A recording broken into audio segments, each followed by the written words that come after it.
was born in 1937 in a little town called Santa Maria, California.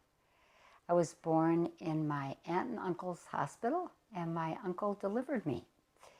My mother met my dad in California, and she sang on a radio program in Chicago, and she went on a vacation in California, and that's where she met my dad, and she fell in love with him at first sight.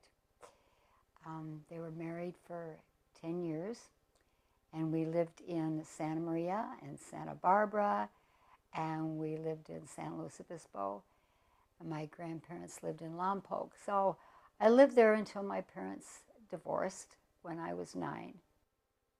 I had a fantastic childhood the first few years of my life. I was spoiled with my grandparents, and my dad worked for a food company, and they were rationing in all sorts of food, and every time my dad would go away, he would bring me a huge box of bubble gum, Double Bubble, where nobody could buy it in the stores. It was really hard to get, so I became one of the most popular kids on the block. I made them do things. My dad built me a teeter-totter and a swing, and I had a playhouse with my name on it with windows and a clothesline in the back.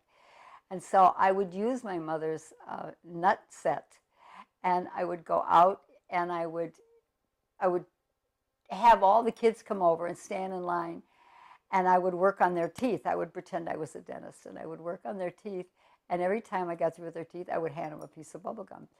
I was very, very popular. My mother loved me in the only way she knew how to love me. I didn't find out until my father died. I found out from my half-brother that my father wanted to take me to live with him. My mother never told me that, and I have a piece of paper in my Bible that says if anything ever happens to her, I would never be allowed to go and see my real father again, that somebody else would have to raise me. That was hard for me to read. So I felt cheated. I felt like I had been through 3 fathers. I loved my mother dearly. I took really good care of my mother.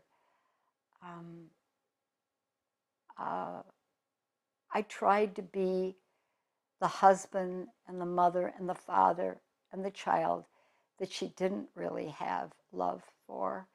And it was a heavy responsibility for me.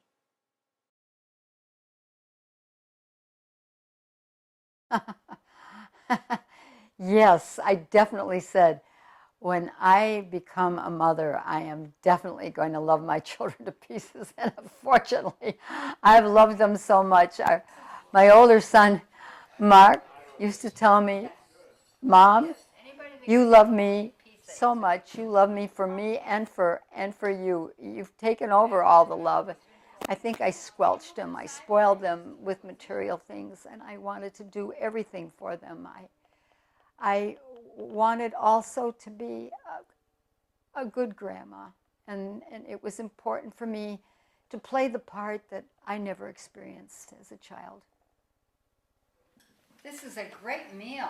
It is a great meal. Oh, one of my favorites. To the chef. To the chef. To the Cheers, chef. cheers, cheers, Cheers. y'all. I got you. Nice. Fabulous meal. For a second there, I thought you were holding up job, the babe. Parmesan Good thing. job, babe. Go on.